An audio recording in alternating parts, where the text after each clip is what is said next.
오늘 일부의 제목은 하나님께서는 우리를 237의 파수꾼으로 부르셨습니다. 제자들을 갈릴리 어부들을 부를 때부터 237을 두고 전세계 복음화를 두고 전세계 파수꾼이 되라고 부르셨는데요. 오늘 예수님께서 베드로를 치유하시고 그 예수님을 저주하고 맹세하면서 부인했던 베드로를 치유하시고 나서 바로 미션을 주시는 거예요. 그 미션의 내용이 뭐냐? 내 어린 양을 먹이라고 말씀하셨는데 그 내 어린 양을 먹이는 내용이 뭐겠습니까? 예수님이 한 거 그대로 하면 되는 거 아니겠습니까? 예수님이 제자들을 어린 양처럼 먹이고 키우시고 치유하시고 파송하시잖아요. 그것처럼 하면 됩니다. 그래서 예수님께서 이렇게 말씀하십니다.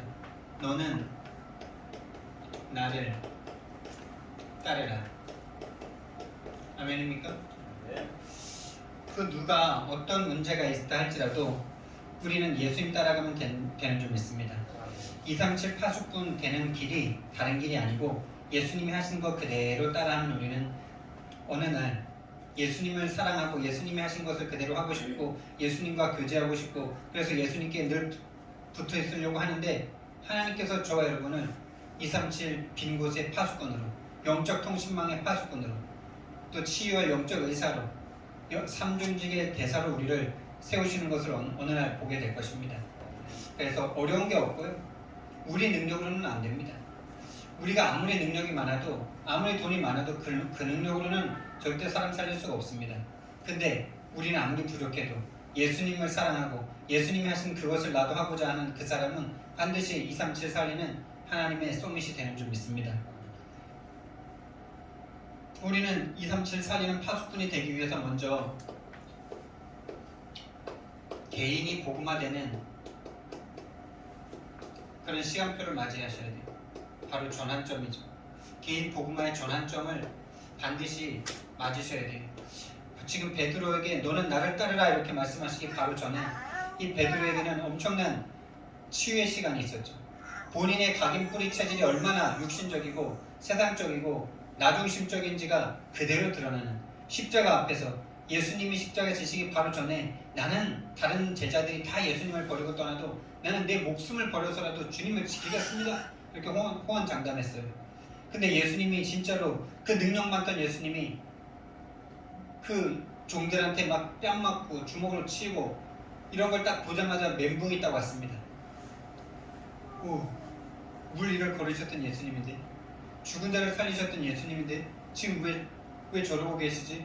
막 이런 멘붕이 딱 온 상태에서 숯불을 쬐고 있는데 막 이제 사람들 틈에 끼어가지고 그 당시에 뭐 TV도 없고 그러니까 예수님 제자가 누군지 모를 거 아닙니까? 요즘에야 매스컴이 있으니까 예수님 누가 따라다니는지 그냥 다 보이는데 옛날에는요 그냥 없어요. 그런 게 매스컴이 없다 보니까 예수님의 제자 12명 있다고만 알지 누군지 몰라요. 그러니까 그 속에 그냥 퉁바구니 있으면 누군지 몰라요. 그래서 이제 몰래 숨어서 불 쬐고 이 베드로를 알아보는 여자애가 있네. 니도 저 사람 제자지 이러니까 막 아니라고 막 그냥 아니라고만 해도 될 건데 마지막에는 막 저주하고 맹세하는 내가 말하는데 내가 저 사람을 아는 내가 막 이러면서 막 그렇게 부인했습니다. 참 그런 장면들을 이렇게 생각해 보시면 어떻습니까? 안타깝습니까? 왜 이랬을까? 이 인간이 왜 이럴까? 이렇게 생각되십니까? 제가 볼 때는 당연한 거고요. 또 반드시 필요한 시간이에요. 베드로에게. 베드로라는 그 인간 속에 들어있는 그 사람 속에 들어있는 하나님 떠나 죄와 사단에게 잡혀있는 사람이 얼마나 눈에 보이는 것에 무너질 수밖에 없는지 그런 것이 그대로 낱낱이 드러나는 그 시간표가 반드시 필요한 거예요. 그 시간이 없었다면 베드로는 절대 초대교회 지도자가 될 수 없었겠죠. 그 개인 복음화의 전환점, 이 개인 복음화의 전환점이 문제와 사건을 통해서 일어납니다. 문제와 사건을 통해서. 그래서 문제와 사건은 축복입니다. 여러분의 어떤 밑바닥이 쪽에 드러났습니까? 그게 축복의 시간입니다. 그걸 통해서 자기 자신을 보는 겁니다. 그래서 예수님은 그런 베드로에게 다른 거 묻지 않으셨어요. 내가 나를 사랑하느냐. 여러분 우리가 참 부족한 모습들, 연약한 모습들 많지만은 여러분 그것 때문에 우리가 하나님의 일을 못하는 게 아닙니다. 우리가 하나님의 일을 하지 못하는 이유는 요것 때문입니다. 우리 마음속에 진짜 예수님을 사랑하는 마음이 없으면 절대 하나님의 일을 할 수 없습니다. 다른 말로 예수님을 사랑할 수 있다는 그것은 뭡니까? 예수님의 사랑을 내가 받았기 때문에 예수님을 사랑하게 되는 거죠. 예수님의 사랑을 받아보지 않은 사람은 절대 예수님을 사랑할 수가 없습니다. 영적인 사랑이죠. 무조건적인 사랑이죠. 구원의 사랑이죠. 대속의 사랑이죠. 그 사랑을 체험해본 사람은 예수님을 사랑할 수 있습니다. 긍휼을 받아본 사람은 다른 사람을 긍휼히 여길 수가 있습니다. 내 죄가 하나님의 은혜로 말미암아 예수님의 대속으로 말미암아 씻겨진 그 긍휼을 나를 쳐다보는 하나님이 나를 얼마나 사랑하시고 긍휼히 여기셨으면 이 땅에 오셔서 자신이 대신 죽어주십니까? 여러분? 그걸 마음속에 진짜 느껴본 사람은 예수님을 사랑할 수 있죠. 우리가 세계복음화를 못하고 세계복음화 이전에 개인 전도를 하지 못하는 이유가 뭐냐? 이게 없어서 그래요. 예수님을 사랑하는 마음이 없어서, 예수님의 사랑을 충분히 받지 못해서.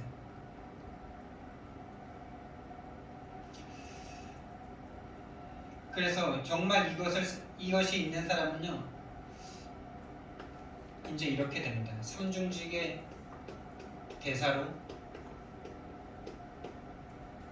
237을 치유하는 파수꾼이 딱 됩니다. 우리 교회에 이 응답 주실 줄 믿습니다. 하나님께서 연시에 지금 하나님께서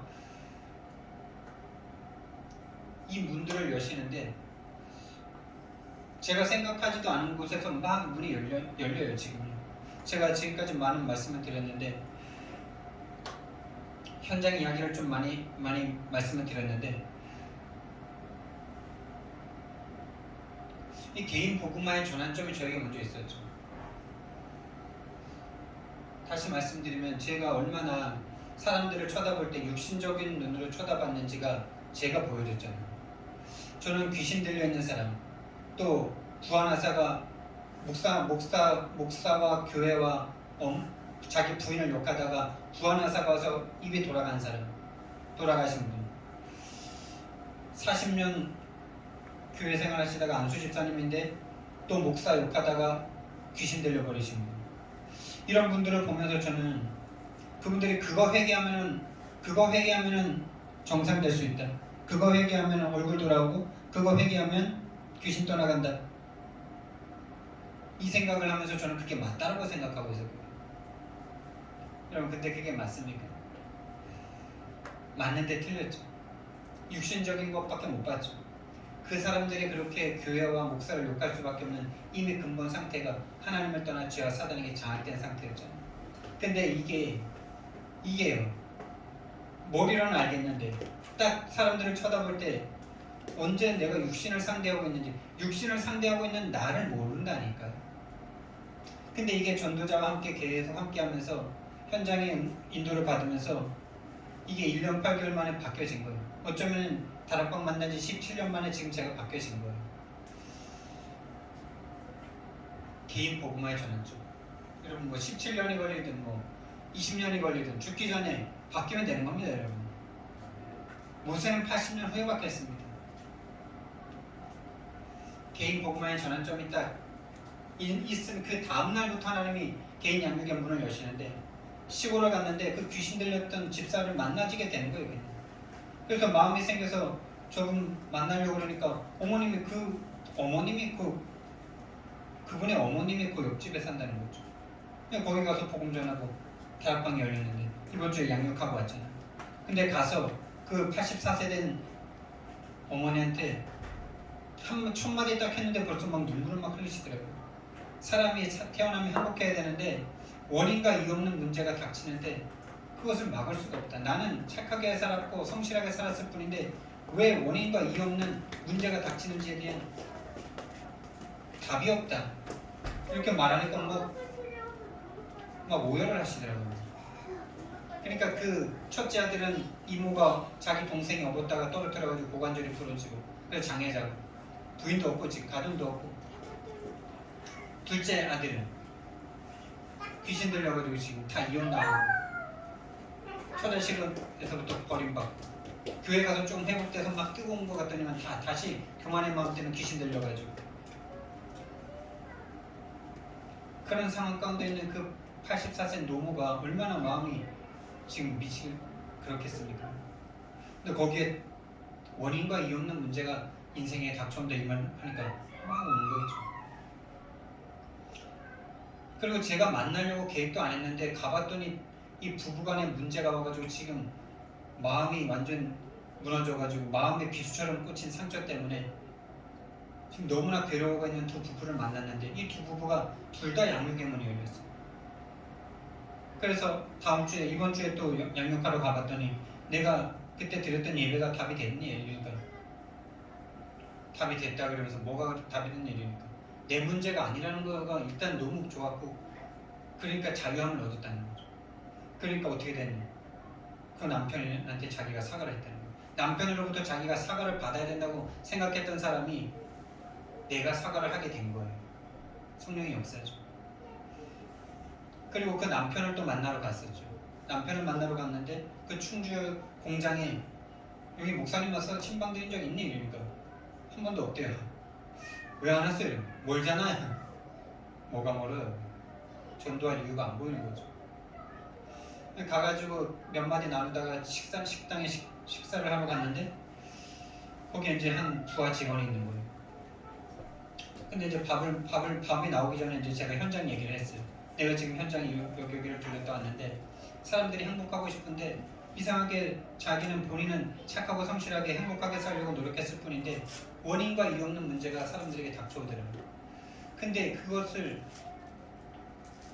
그러니까 원인과 이유가 있으면 참겠는데 원인과 이유가 없으니까 정신이 완전 황폐되고 그러니까 우상숭배할 수밖에 없고 그러니까 삶이 무너지고 그러니까 후대가 망하고 미래가 없다 이 말을 하는데 그 직원 그 뒤에 만났던 직원 이제 밥 먹고 먼저 나갔는데 그 직원 얘기를 하는 거예요. 며칠 전에 부인이 손목을 그었다는 거예요. 그리고 본인은 젊은데 40밖에 안 됐는데 귀에 보청기를 끼고 돈을 열심히 벌려고 노력하는데 늘 그런 어떤 육신적인 질병 같은데 돈이 다 나가는 그런 상황이에요. 그래서 제가 그 친구 매제한테 저 친구 때문에 오늘 내가 하나님이 여기를 보내셨을 수도 있다. 저 친구 좀 만나게 해달라 그러니까 이제 밥 먹고 가서 차 한잔 마시면서 오라 그러니까 오더라고요. 그래서 복음을 쭉 전했죠. 근데 이분은 교회에 대한 거부감이 있고 뭔가 이런 부분이 있는데 그래도 끝까지 잘 듣더라고요. 영접은 하진 않았어요. 제 바람상 막 영접해가지고 막 집안의 문이 활짝활짝 열리고 막 그럴 줄 알았는데 하나님의 시간표가 있겠죠. 그리고 거부하지 않았어요. 제가 또 온다 그러니까 거부하지 않았어요. 전 지금 계속 기도하고 있습니다. 장재성 씨를 위해서, 그 가문을 위해서. 근데 그걸 본 이 매제가, 이 기존교회 이제 7년 된 이 집사가 이걸 보면서 기도응답이네요 이러는 거. 자기는 복음을 전해주고 싶은데 전할 수 있는 내용이 없어가지고 늘 그냥 교회 가자 교회 다니라 이 말만 했는데 목사님이 오셔가지고 이렇게 복음을 전해준 게 자기한테 응답이래요. 그리고 식당에 갔는데 그 사람이 있었다는 거가 응답이고 그 사람이 있었는데도 나한테 그 사람 얘기를 하지 않았죠. 왜? 그랬어요? 안 했어요. 근데 내가 현장 이야기를 쭉 하니까 그 사람 이야기를 한 거예요. 그러면서 이제 제가 그 친구한테 그 매제한테 찾아간 이유가 동생과의 관계를 회복시키고 뭐 이런 거는 저는 관심이 없었어요. 그 친구랑 나는 전도하고 싶었거든요. 그 공장 장로이셨기 때문에. 그래서 제가 그 친구한테 3가지 질문을 하고 왔어요. 내가 오늘 긴히 할 얘기가 있어서 왔다 이러면서 마지막에 차에 태워가지고 네 하나님 예수님 네 사랑하나 이러니까 사랑한대요. 다른 사람들보다 진짜 더 사랑하나 그러니까 예 이러더라고요. 진짜 세상 그 어떤 거보다 예수님 더 사랑하나 이러니까 사랑한대요. 감동이 오더라고요. 그래. 이 사람을 하나님께서 재혼으로 동생을 만나게 하셨는데 분명히 하나님의 계획이 있는 만남인 것 같았거든요. 옛날부터 뭔가 제가 복음 전하면 잘 알아듣고 그걸 자꾸 실천하는 사람이에요. 근데 지금 정확한 인도를 못 받고 있는 상황인 거죠. 그러니까 계속 참는 거죠. 동생과의 어떤 갈등 가운데 계속 참다가 술 먹고 한마디 던진 그 말이 6년 동안 쌓아왔던 말이잖아. 네가 제일 잘못하고 있는 거야. 자기 아들을 봐주기 때문에, 키워주기 때문에 고마워서 참고는 있는데 마음속에 늘 보면서 사람이면 안 그렇겠습니까? 특히 자기 아들인데 안 그렇겠습니까? 얼마나 말을 하고 싶겠어요. 이 진짜 왜 그러냐고 말하고 싶지 않겠습니까? 이 인간이면 그럴 수 있냐고 말할 수 있지 않겠습니까? 근데 미안하고 또 성격상 착하니까 참았어. 참다 자기도 이제 지치고 힘드니까 술 먹고 한마디 던진 게 비수처럼 꽂힌 거죠.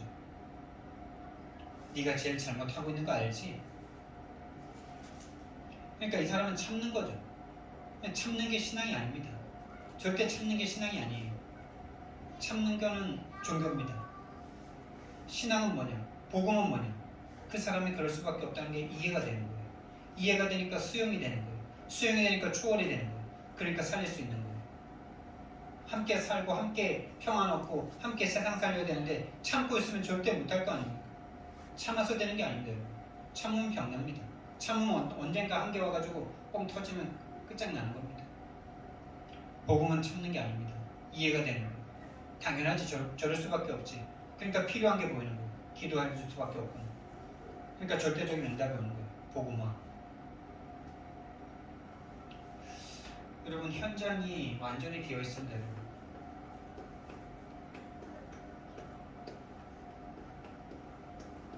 정말 이 복음, 이 기독교가 뭔지, 이 예수 그리스도의 복음이 뭔지, 왜 우리는 구원받아야 되는지 하나님이 계신지조차 모르는 사람이 거의 태반이고요.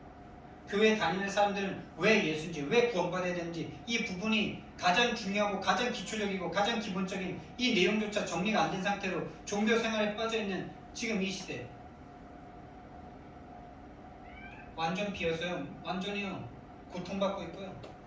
자기는 열심히 교회 생활 했는데 왜 이런지를 몰라요. 열심히 참아봤는데 더 참을 수가 없는 상황이 늘 오지 않습니까? 그러니까 자기 자신을 죽이는 거예요. 이게 완전 요한복음 8장 44절의 현장이에요. 거짓말쟁이한테 계속 속다가 살인하는 거예요. 끝에는. 지금 정인이 사건 여러분 목사 손녀입니다. 목사 딸입니다. 3대째 목사 집안인데 지금 완전 귀신한테 들린 거 아닙니까?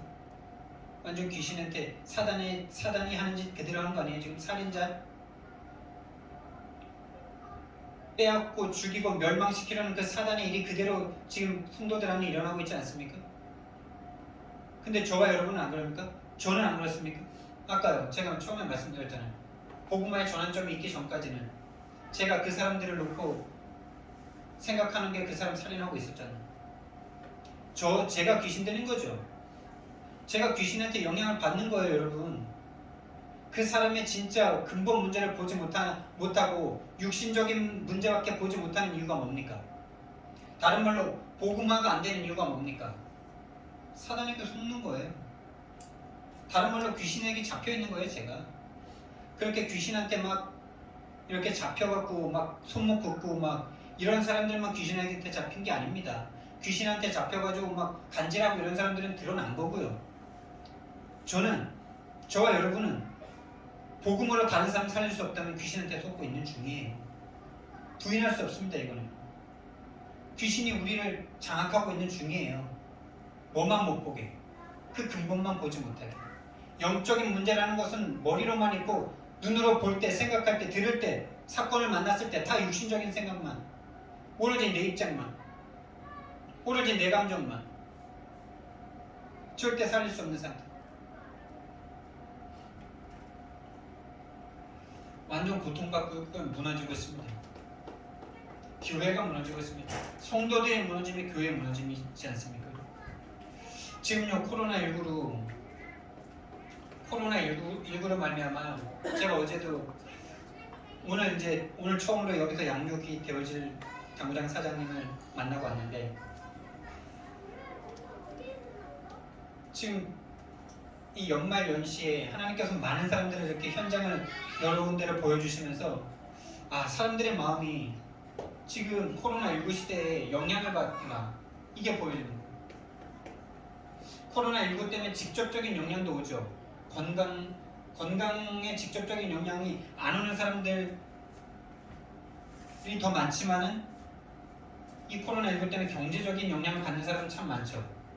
근데 이 경제적인 영향, 건강적인 영향보다요, 영적 정신과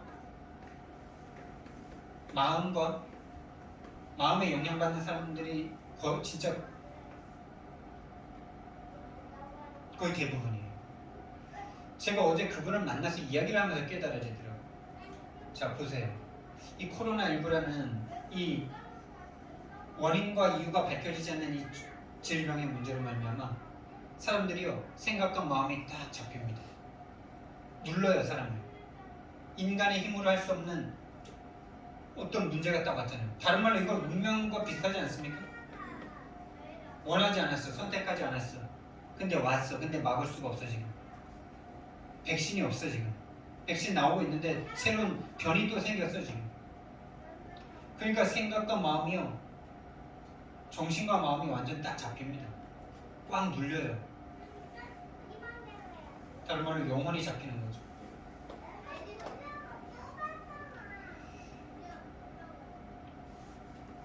정말 여러분, 현장이 완전히 비어 있습니다. 근데 왜 비어 있는 현장이 안 보이냐? 내가 안 보이기 때문에. 다른 사람이 비어 있기 전에 내가 비어 있다는 사실을 아셔야 돼요. 내가 비어 있어요. 내가 비어 있다는 증거. 평안하지가 않아요. 행복하지 않아요.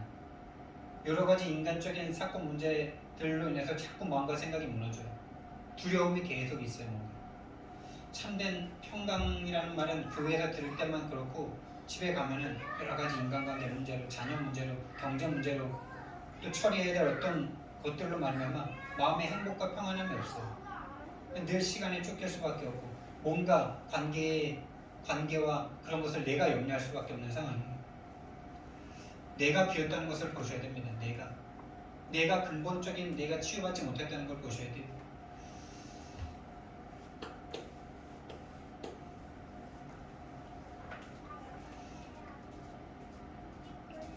그래서 하나님께서는, 예수님께서는요, 우리를 237 살린 영적 파수꾼으로 우리를 부르셨습니다. 그러면서 너는 나를 따르라 이렇게 말씀하셨죠. 그러면 우리는 예수님이 어떻게 사셨는지, 이 땅에 오셔서 뭐 하셨는지 그 부분이 우리에게 정리되어 있다면 우리는 그대로 하면 될 거 아닙니까? 어려운 일이 아닙니다. 여러분. 예수님이 하신 그대로 우리는 하면 되는 겁니다. 첫 번째, 예수님이 하신 일이 무엇입니까? 첫 번째, 다른 게 아니라 성육신 하셨습니다. 왜 성육신 하셔야만 합니까? 왜 성육신 하셔야만 합니까, 여러분? 다른 말로 우리가 개가 되는 거예요. 우리가 강아지에게 문제가 있어서 강아지처럼 되는 거예요. 이게 말이 돼요? 자기가 만든 피조물, 우리가 만든 예를 들어서 우리가 만든 인형이 생각과 마음과 영혼이 있어. 자유의지가 있어. 근데 걔네들끼리 뭘 하다가 막 문제가 나왔어. 도저히 스스로 해결이 안 돼. 내가 그 인형이 되는 거예요. 내가 만든 그 피조물이 내가 되는 거예요. 이거 자체가 복음 아닙니까? 왜 하나님께서 자기가 만든 피조물의 몸을 입고 이 땅에 오셔야만 합니까? 하나님과 함께 살도록 창조된 인간이 하나님을 떠나 죄와 사단에게 딱 잡혀버렸어요. 그때부터 오로지 나를 위해서 살아요. 오로지 내 유익을 위해서 살아요. 오로지 나의 성공을 위해서, 내 가족, 내 자녀, 내 유익을 위해서, 내 성공을 위해서만 딱 살아갈 수밖에 없어요. 이런 사람들이 모여서 세상을 형성합니다. 그게 바로 문화입니다. 오로지 네가 주인이야. 네가 잘해야 돼. 네가 네 거 성취하면 돼. 이 문화 속에서 완전 영향을 받고 살아요. 여기에는 완전 전쟁의 역사입니다, 여러분. 지금도 전쟁이 계속되고 있습니다. 여기에 장악되어 있는데, 장악되어서 살아가는데 장악된 줄도 몰라요. 모른다니까요. 당연하다고 생각하지. 돈 문제 있으면 그럼 돈 문제 해결해야지. 당장 다음 달에 먹을 거 없는데, 다음 달에 월세 없는데 당연한 거 아니야? 당연한 겁니까? 말씀과 여러분이 안 맞을 뿐이에요. 말씀과 여러분이 안 맞을 뿐이라니까요. 말씀에서는 내일을 염려하지 말라잖아요. 오늘 하나님 믿고 하나님의 일을 하라잖아요. 그럼 하나님께서 채우신다잖아요. 한번 그거 시험해 보시기 바랍니다. 근데 왜 그 생각조차 못하냐? 세상 문화에 완전 각인뿔이 채져져 있기 때문에. 완전 각인되니까요. 하나님 떠난 상태가 각인돼 있어요. 내가 모든 걸 책임져야 되는 여기에 완전 각인돼 있어요. 책임의식 센 게 좋은 게 아니에요. 복음 안에서 책임의식이 나와야지. 복음까지도 자기가 책임지려고 그래요. 자기는 자기가 어떻게 태어났는지도 모르면서, 왜 태어났는지도 모르면서, 태어났으니까 태어났으면서, 그리고 삶도 자기가 선택할 수 없고 죽음이라는 것도 본인이 선택할 수 없으면서, 시작과 끝도 선택할 수 없을 뿐만 아니라 살아가는 과정도 여러분 우리가 선택합니까 진짜? 그럼 난 조금 더 좋은 데 가 있고 싶겠습니다. 완전히 하나님을 떠나 죄와 사단에게 근본이 완전히 바뀐 상태로 오로지 나, 내 유익, 내 가족, 내 자녀, 내 부모, 내 것, 나 성공, 이런 사람들이 모여서 삶을 형성하는데, 세상을 형성하는데, 그 속에서 오로지 내 것을 위해서 서로를 싸우고 경쟁하고 그런 상황 속에, 그러려면 돈이 있어야 되고, 돈이 더 많아야 되고, 똑똑해야 되고, 뭔가 문제가 없어야 되고, 막 세상 기준이 완전히 뿌리 내려져야죠. 완전 각인되어 있습니다. 그래서 체질적으로 계속 원하지 않는 문제가 6가지가 계속 옵니다. 원인과 이유 없는 문제가 여기서부터 계속 터져. 문제가 계속 터지니까 정신의 문제가 옵니다. 정신이 완전 황폐돼요. 그러니까 우상 숭배합니다. 교회 포함, 기독교 포함, 우상 숭배하니까 삶이 무너집니다. 삶과 육신이 무너집니다. 그러니까 미래에 대한 소망 없습니다. 참된 미래가 없어요. 미래를 꿈꿀 수도 없어요. 비전이 없어요. 오늘 하루 살기가 힘들어요. 후대 당연히 문제가 옵니다. 이게 딱 체질된 상태로 당연한 것처럼 살아가고 있습니다. 여기에서 그 누구도 빠져나올 수 없기 때문에 인간 스스로는 하나님 떠난 상태도 모르고 하나님이 계신 줄도 모르고 죄가 뭔지, 왜 인간은 계속 죄를 질 수밖에 없는지, 서로 누가 큰 죄니 작은 죄니 이거 판단하는 법원이 있을 뿐 인간이 진짜 원죄를 가지고 있는 존재라는 사실을 모르는, 그래서 참된 원인을 알 수 없는 그런 상태 가운데 빠져 있는 인간, 그 모든 게 사단의 개입으로부터 시작됐다는 사실을 절대 모르는 그 속에서 오로지 나로 그래서 세상 문화에 영향받는지도 모르고 세상의 것이 더 각인뿔이 쳐져져 있다는 것도 모르는 상태로 하나님의 말씀보다는 세상의 것이 더 기준이 되어 있고 그 기준 속에서 슬픔과 고통과 염려와 모든 두려움이 나오고 있는 자기 자신을 당연하다고 생각할 수밖에 없는, 하나님과 맞지 않는 삶을 살아가면서 계속 문제의 악순환이 반복되고 있죠. 인간의 노력으로 절대 여기서 벗어날 수 없기 때문에 하나님이 찾아오신 겁니다. 찾아오셔서 뭐 하셨습니까? 전도하셨습니다, 여러분. 개인 전도죠. 전도하시고 뭐 하셨습니까? 제자들 12명을 부르시고 3년 6개월 동안 함께 다니시면서 양육하셨습니다. 우리를 전도하셨습니다. 어디에서? 이 아비규환 같은 세상에서, 세상 속에서. 이 세상은 마귀의 권세가 잡고 있는 곳입니다. 마귀 권세, 세상 임금 속에서, 다른 말로 흑암의 나라에서 우리를 건져내셨어요.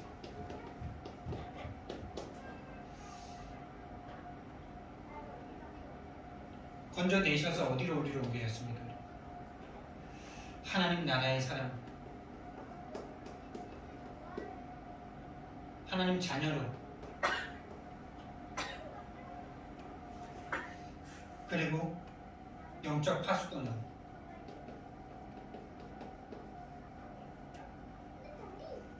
우리를 치유하시고 또 파송하십니다.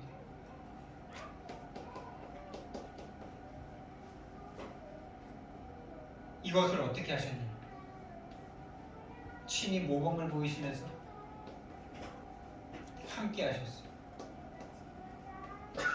여러분 함께하는 게 킵니다. 여러분 함께. 제자는 스승과 함께하는 겁니다. 함께하는 게 제자입니다. 함께할 수 없다. 마음에 뭔가 거리낌이 있다. 제자 아니에요. 함께할 수 없다. 복음이 안 통하는 거예요. 복음이 이해 안 된 거예요. 인간 이해 안 된 거예요. 그 사람이 껄끄럽다. 인간 이해 안 된 거예요. 그 사람이 껄끄러운 게 아니라 내가 껄끄러울 수밖에 없는 상태예요. 인간을 이해할 수 없는 복음화되지 않은 눈이 나에게 있어요. 여러분이 복음을 가졌는데 다른 사람이 자꾸 싫다. 아직 복음 모르시는 거예요. 본인을 모르는 거예요. 본인이 어떤 죄인인지, 어떤 상태에서 구원받았는지를 모르기 때문에 자꾸 다른 사람이 이해가 안 되는 거예요. 어찌 인간이 저래? 어찌 인간이 그렇겠냐? 죄와 사단에게 잡혀있는 인간이 그만한 게 다행이지. 본인은 잘났습니까? 본인은 뭐 그렇습니다. 함께할 수 없다면 제자가 아니고 함께할 수 없다는 증거는 복음이 없다는 증거예요.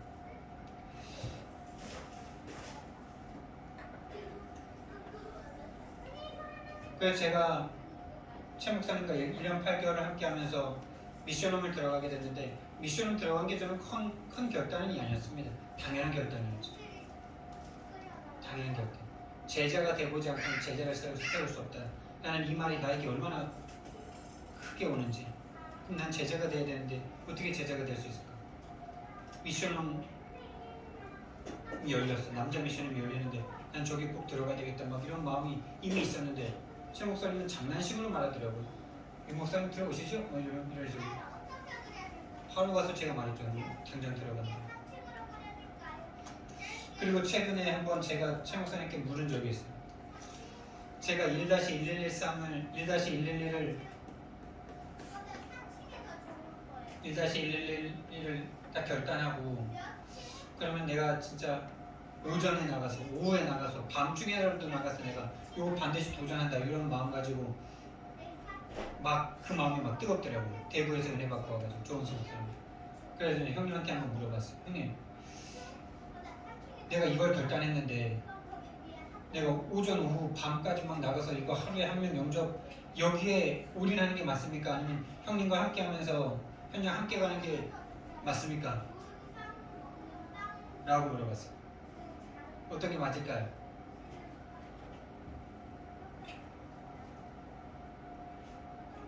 둘 다 하라고 그러더라고요. 우선순위가 있을 거 아닙니까? 이러니까 보는 게 무섭다 이래요.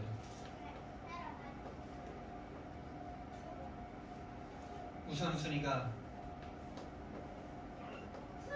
그래서 복음은 사역은 보는 것이다 라고 류 목사님이 말씀하신 그 말씀. 복음과 사역은 보는 것이다. 이 말을 듣고 제가 월요일날 서울 전도학교를 따라갔죠. 처음부터 따라가게 됐죠. 거기에서 하나님이 딱 은혜를 주시는데 이 일이 지금 이 최 목사라는 한 사람을 통해서 이 지금 수도권에서 일어나고 있는 이 성경적인 전도 운동이 한 사람의 개인의 어떤 역량과 그게 아니구나. 하나님의 소원이 한 사람에게 어려서부터 준비된 어려서부터 그 마음속에 하늘 가지게 하신 그 사람을 통해서 지금 일어나고 있구나. 하나님의 일이구나. 이게 그냥 인정이 된다니까요. 이게 누가 나에게 말을 해주면은 말을 해줘서 아는 거랑 내가 진짜 가서 직접 하나님으로부터 그 마음의 깨달음을 얻는 거라고 완전 다른 거거든요. 조은수 목사님 나에게 그렇게 말했다고 해보세요. 야, 윤 목사, 최 목사는 하나님이 세운 사람이고 하나님의 전도자야. 이렇게 말을 해줬다고 해보세요. 맞습니다. 이러겠죠. 근데 내 마음에는 계속 그래도 나도 잘해야지. 나도 저렇게 해서 경쟁의식과 비교의식과 이게 늘 있을 거 아닙니까? 근데 그 장소에 딱 함께 하면서 그 장소에서 하나님이 내 마음에 딱 주시는 거예요. 딱 정리됐어요. 하나님의 일을 위해서 하나님이 세우신 전도자고. 그러니까 열등의식, 비교의식 다 사라지더라고요. 하나님이 세운 사람이니까. 그럼 나도 하나님이 세운 사람. 그러면 함께 가는 거기 때문에 처음엔 따라가야 됩니다. 처음엔 따라가지만은 함께 뭔가를 보게 되면은 그때부터는 함께 가게 되는 거죠. 그때는 비교의식 없는 겁니다. 나만 할 수 있는 거, 우리 교회만 할 수 있는 게 반드시 나오게 되니까. 개인 양육을 하셨어요, 제자들은. 근데 이 3년 6개월 개인 양육으로도 이들의 각인 뿌리 체질이 치유가 안 되는 거예요. 이들 속에 깊이 내재되어 있는 하나님 떠나 본인이 하나님보다 높이 올라가 있는 그 마음, 그 교만의 마음, 본인이 왜 죄인인지 머리로 알지만 가슴으로 인정 안 되는 그 상태. 사단이라는 존재에게 늘 지배당하고 있지만은 알지만 당하고 있는 그 상황을 모르는 상태. 그걸 하나님은 치유하십니다. 예수님은 치유하는 장소로 데려가셨습니다. 그러니까 저 상태 속에 겉모양은 하나님의 예수님의 제자로 따라다니는데 속은 계속 이거라. 그러니까 치유받아야 되고 다른 말로 지속이 안 돼요. 그러니까 베드로가 지속할 수 없는 상태예요. 십자가 앞에서. 지속이 힘들어. 버거워. 여러분 현장이 그렇지 않으세요? 뭔가 어려웠죠. 예수님은 이 제자들을 겉모양은 예수님의 제자로 3년 6개월 동안 다 버리고 쫓았지만 그 속은 아직까지 3, 6, 10일이기 때문에 그 각인 뿌리 체질을 치유하기를 원하셨는데 그 치유의 방법은 문제와 사건입니다. 또 위기입니다. 이걸 통해서 치유하십니다. 여러분에게 문제와 사건과 위기가 있습니까? 여러분을 치유하시는 하나님의 과정입니다. 이게 바로 십자가였죠. 십자가에서 완전 이들의 각인 뿌리 체질을 다 들춰버리셨죠. 베드로 더 이상 고개를 들고 다닐 수 없을 사람으로 만들어버리셨죠. 하나님의 정확한 시나리오입니다. 베드로에게 반드시 필요하기 때문에 베드로뿐만 아니라 12제자, 120명 문도, 70인 제자 다들 한 명도 그 십자가 앞에서 도망하지 않은 사람이 없습니다. 그게 나쁘다는 게 아니라 그럴 수밖에 없다는 것을 하나님께서 보여주신 거죠. 십자가에서 그리고 부활하셔서 평강이 있을지어다 이렇게 말씀하십니다. 평강이 있을지어다. 네가 나를 사랑하느냐?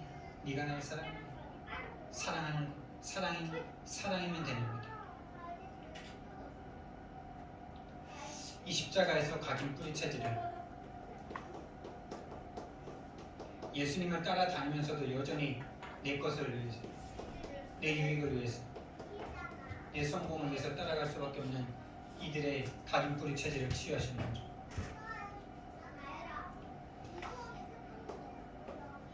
그래서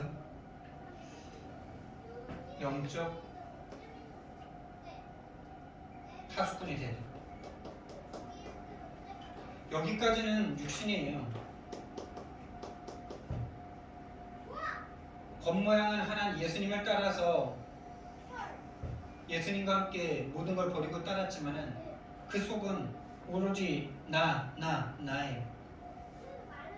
예수님 따라가면 나 잘되고 나 입신양명하고 우리 집 문제 해결되고 우리 국가 문제 해결될 것처럼 될 거기 때문에 따라다녔어요. 그것을 위해서 모든 것을 버릴 수 있는 인간입니다. 안 그래요?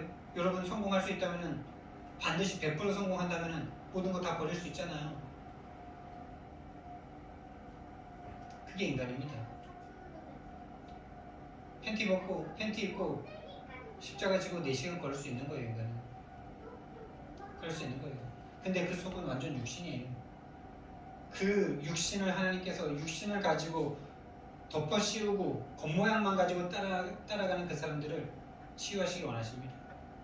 왜? 그 상태는 절대 지속할 수 없으니까. 그래서 문제와 사건과 위기를 주십니다.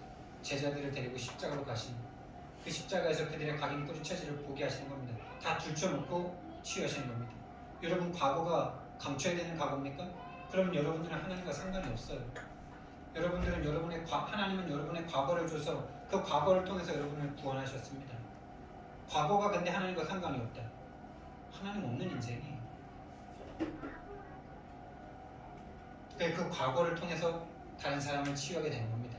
과거가 우리 인생의 메시지입니다. 그래서 이제 육신이었던 사람이 이 십자가를 통하고 부활하신 주님을 만나 영적인 사람이 되는 거예요. 영적 눈이 열리는 사람이 되는 거예요.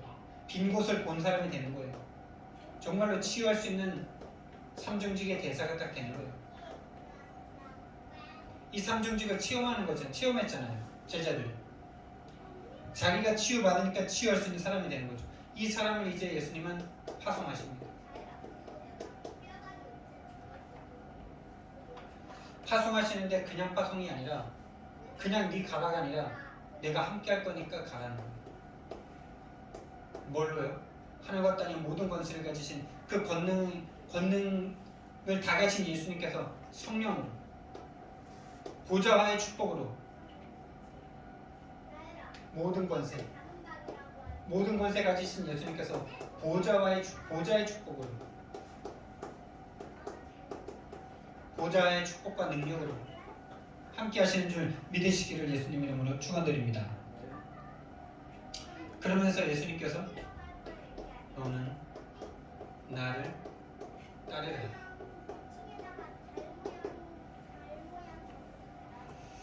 여러분, 너는 나를 따르라 이렇게 말씀하셨어요. 어떻게 하면 됩니까?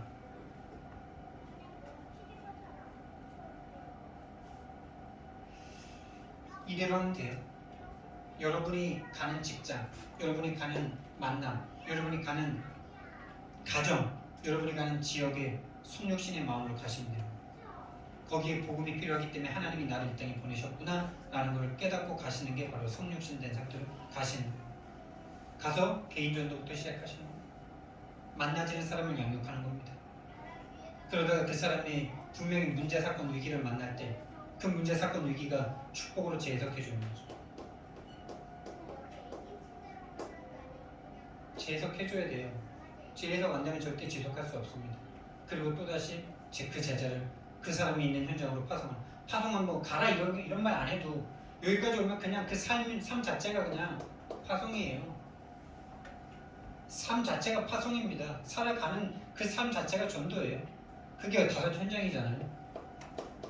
그 사람 살아가는데 사람 안 만납니까? 가정 당연히 있잖아요. 직업 있잖아요. 직업이 있고 그 살아가는 그 현장이 지역이잖아요. 너는 나를 따르라.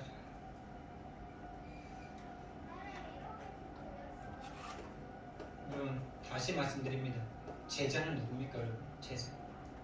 제자는 복음 앞에 열심히 특심히 하는 사람이 제자가 아니에요. 열심히 특심이라서 말을 안 듣는다. 그 사람 진짜 위험한 사람입니다. 내가 하는데 왜 못하게 하냐 이런 사람. 그러니까 지금 이거 좋은 거야. 이거 하는 거 좋은 거야 다 지금. 뭐야 어떤 거야? 막 전도 막 열심히 하는데 막 목사님이 하지 말라 그래. 다락방 막 가고 있는데 목사님이 전화해가지고 야 다시 와. 왜요? 축구해. 이해되세요? 다락방 하러 가고 있는데 그것도 몇 시간 전에 말한 것도 아니고 지금 가고 있는데 가지 말고 와서 축구해. 거기서 무시하고 간다. 그럼 뭐 끝이죠. 그 사람 그런가. 복음 앞에 내가 없는 사람이야. 그냥 복음이란 기준을 다 내가 가지고 있죠. 근데 만약에 거기서 내가 기준인 사람은 미쳤나 이러면서 말은 안 해도 지금 축구하려고 지금 영혼 살려야 되는데 지금 다락방 가고 있는데 지금 축구를 해. 복음의 기준이 누굽니까, 여러분? 여러분 강단은 어떻게 생각하십니까? 여러분을 위해서 세운 주의 종은 어떻게 생각하고 있습니까? 이 복음을 다 나름대로 판단하고 있다면요, 말이 안 되는 건데 이제 거기서부터 싸움이 나오는 거죠. 내가 생각하는 복음이 이건데요? 끝난 거예요. 이미 할 수 없는 상태예요. 복음 앞에 내가 없는 사람이 제자입니다. 그리고 스승이 한 것을 그대로 스승이 있다는 것 자체가 일단 시작이죠. 그 사람을 스승이다라고 생각하는 것 자체가 있어야 스승을 따라갈 거 아닙니까? 스승이 한 그대로 안 되더라도 그 마음이라도 함께 품고 싶은 사람, 안 되기 때문에 기도하는 사람. 그리고 이걸 한마디로 해서 예스맨이라고 표현하는 겁니다. 누가 없어요. 왜? 이유가 있기 때문에. 이유가 없기 때문에. 뭐 그렇게 이유가 많습니까? 예스면 되세요. 그냥. 하라고 할 때는 하라는 이유가 있겠지. 하지 말라고 할 때는 하지 말라는 이유가 있겠지. 그 정도 신뢰가 안 되면 우리는 세계복음과 함께 할 수 없는 관계입니다. 이유가 없기 때문에. 왜 이유가 없습니까? 진짜 이유가 있기 때문에. 진짜 이유가 뭡니까? 복음과 세계복음을 하는 진짜 중요한 것이 있기 때문에 육신적인 것에는 이유가 없어요. 근데 늘 육신적인 것 때문에 이유가 많아. 왜 내 자존심 건드려? 왜 내 거 건드려? 그게 다 이유예요. 복음과는 상관없는 것들. 그런 것들이 너무 많아. 다 치유받으셔야 돼. 너는 나를 따르라. 다시 말씀드립니다. 예수님이 하신 그대로 하는 게 예수님의 제자입니다. 그대로 제가 이게 맞는 건지 아닌가 맞는 건지 헷갈리네. 그대로 하는 사람. 여러분이 가는 현장에 성육신 하시기 바랍니다. 성육신의 마음으로 가세요. 성육신의 마음이란 말은 뭡니까? 하나님을 떠나 죄와 사단에게 빠져버린 저 현장에 답줄 사람이 없구나. 그래서 내가 하나님이 나를 여러분 인생 왜 태어나셨습니까? 여러분이 이것 때문에 태어나셨다고 생각되지 않습니까? 이 복음 전하라고 여러분을 존재하게 하셨다고 생각 안 듭니까? 그게 우리의 정체성입니다. 세상 모든 사람들은 다 우연히 태어났다고 생각하죠. 우연.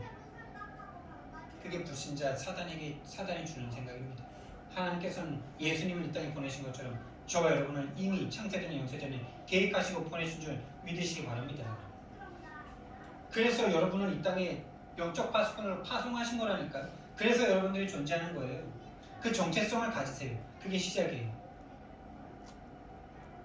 그리고 가서 개인 전도부터 하세요. 그리고 만나지면 양육하세요.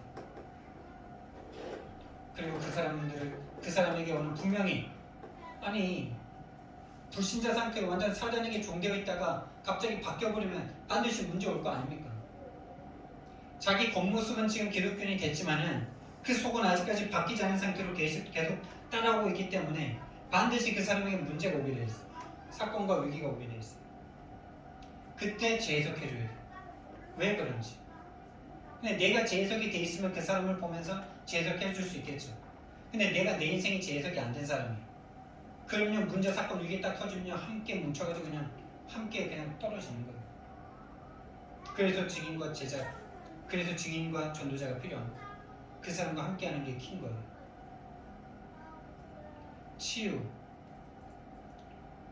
치유하고 파송하는 것까지. 결론으로요.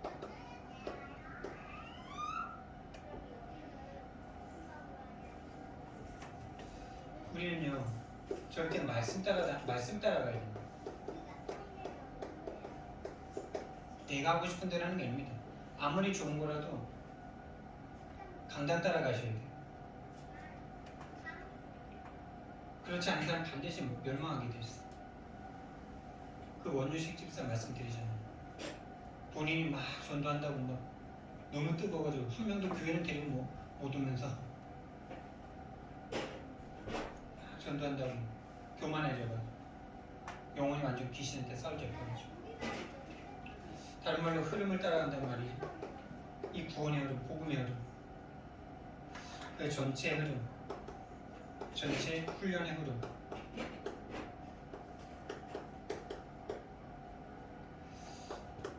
강단의 흐름. 현장의 흐름. 그래서 여러분들 현장에서도 한번 말씀드린 적이 있는데 여러분들이 지금 가장 해야 될 게 뭐냐? 이 말씀을 따라가는데 말씀을 따라간다는 증거 가장 은혜 받으시면 돼요.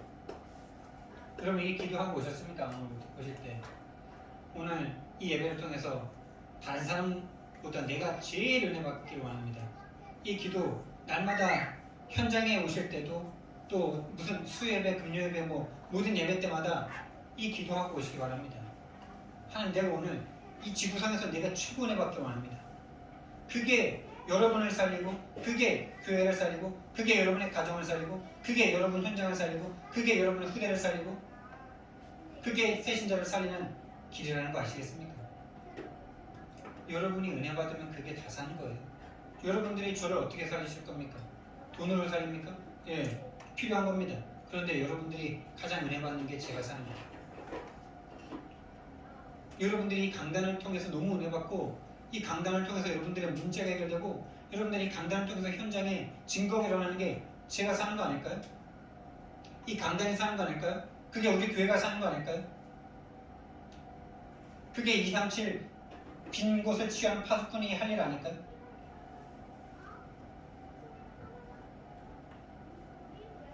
어느 정도 은혜 받으면 되냐? 다른 사람이 보고 나도 저렇게 은혜 받고 싶다. 쟤는 교회만 갔다 오면 사람이 막 바뀌네. 문제 엄청 많았는데 교회 갔다 오더니 문제에 대한 생각이 바뀌네. 과거에 대해서 부끄러워서 말도 못하는 사람이 과거를 막 당당하게 말하네. 와, 저게 뭐가 있나 보다. 이게 전도죠.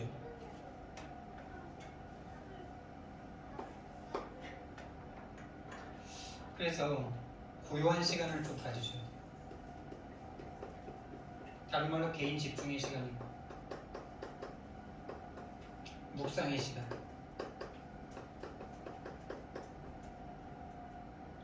개인 고요한 시간에는요 본인의 인생을 좀 되돌아보는 시간.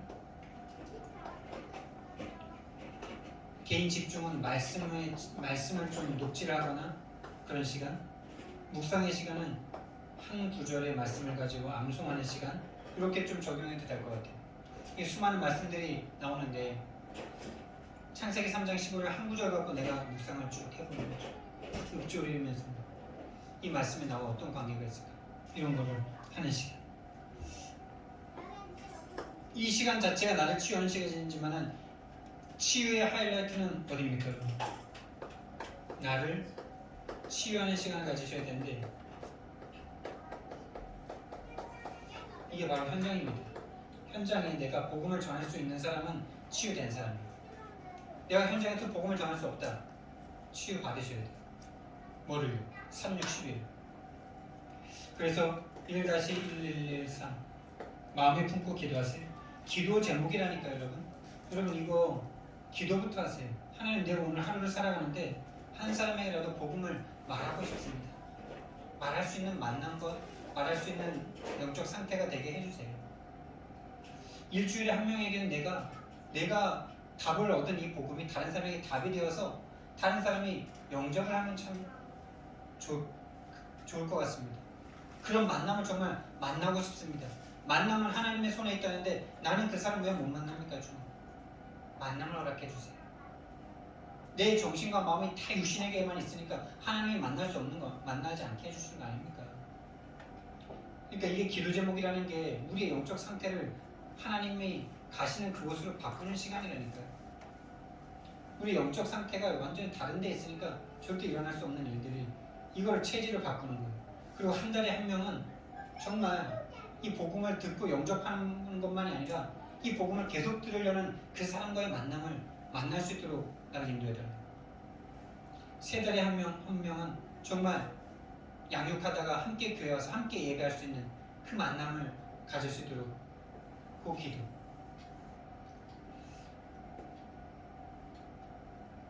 이게 현장이죠. 이게 현장이고 오기 초의 현장이에요. 오기 초의 현장. 오기 초의 징이. 300명 영접운동에 작년부터 작년 원단에서 주셨던 건데 300명 면접운동 해봐라. 다 하기 전에 놀라운 일이 일어날 거다. 우리는 그거 지속입니다. 네, 그 응답 아직 못 받았으니까. 받고 있으니까. 받아야 되니까. 그게 전부니까. 약간 칠판도 지어야 되니까 5분만 쉬었다가 2부 바로 하도록 하겠습니다.